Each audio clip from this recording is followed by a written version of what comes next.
बिच्छू अपनी माँ को क्यों खा जाते हैं? मुसलमान रास्ते में नमाज क्यों पढ़ते हैं? पादना बुरी आदत है क्या? इस्लाम में सूअर का मांस खाना हराम क्यों है? गाय को माता क्यों कहा जाता है? बिच्छू अपनी माँ को क्यों खा जाते हैं? बिच्छू एक ऐसा जीव है जो जन्म लेते ही अपनी माता को खा जाता है। जब तक वह अपनी माता को पूरी तरह नहीं खा लेता, वह अपनी माँ के ऊपर से नहीं हटता है। यानी कहने का मतलब है कि बिच्छू अपनी माँ के शरीर को खाकर बड़ा होता है और बड़ा होने के बाद वह शरीर के सारे मांस को खा जाता है तो वह दूसरी जगह चले जाता है। बिच्छू के बच्चे पैदा होते ही अपनी माँ की पीठ पर चिपक जाते हैं और उसका जिस्म ही उनका आहार होता है।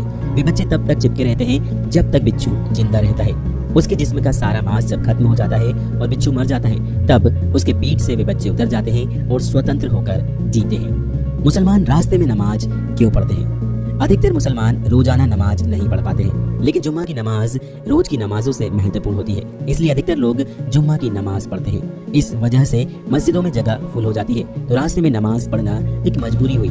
जुम्मा की नमाज घर में नहीं पढ़ सकते। नमाज ऐसी जगह पढ़नी चाहिए जहाँ पर किसी को एतराज ना हो, वरना नमाज कबूल नहीं होती। मुसलमान मजहब के पक्के होते हैं, इसलिए उनका नमाज का समय होते ही वो जहाँ होते हैं वही नमाज पढ़ लेते हैं। बादना बुरी आदत है क्या?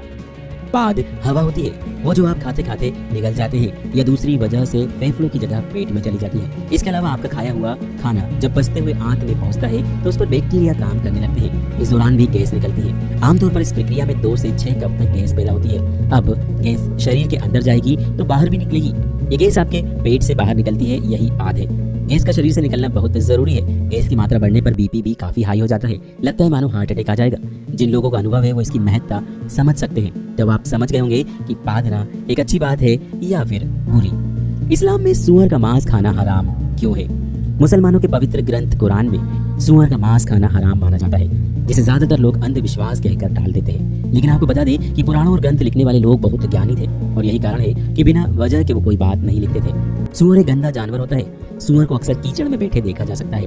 आपको शायद पता हो, सूअर अपना ज्यादातर खाना कीचड़ से ही खाता है, जिसमें वो मल और सड़ा हुआ खाना खाता है। सूअर एक ऐसा जानवर होता है जो अपने मल को भी खा लेता है। ऐसे में सूअर के शरीर में काफी मात्रा में बैक्टीरिया इकट्ठा हो जाता है। एक वयस्क सूअर में इतनी मात्रा में जहर इकट्ठा हो जाता है कि उस पर सांप के शहर का असर होना भी बंद हो जाता है। गाय को माता क्यों कहा जाता है? पहले के समय में कोई प्रोटीन, कैल्शियम या लैक्टोज जैसे तत्व के लिए मुख्य रूप से गाय का दूध ही उपलब्ध था, क्योंकि छोटे बच्चे को तरल पदार्थ के रूप में वही खाना दिया जाता है।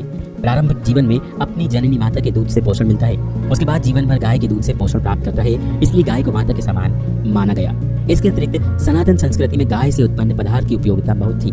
इसके अतिरिक्त गोवंश हमारे कृषि के काम आती है। कृषि खरपतवार को गाय खा लेती है। घर के जैविक अपशिष्ट जैसे कच्ची सब्जी आदि को भी गाय खा लेती है।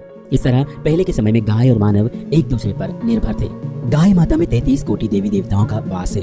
गाय इस धरती पर साक्षात देवता है। गौ माता अन्नपूर्ण देवी है, कामधेनु है, मनोकामना पूर्ण करने वाली है। गौ माता के दूध में सवर्ण तत्व पाया जाता है जो रोगों की क्षमता को कम करता है। गौ माता की पूंछ में हनुमान जी का वास होता है। किसी व्यक्ति को बुरी नजर हो जाए तो उसे गौ माता की पूंछ से झाड़ा लगाने से नजर उतर जाती है। गौ माता की पीठ पर एक उभरा हुआ कुबड़ होता है। उस कुबड़ में सूर्य केतु नाड़ी होती है। रोजाना सुबह आधा घंटा गौ माता की कुबड़ में हाथ फेरने से रोगों का नाश होता है। गौ माता का दूध अमृत है।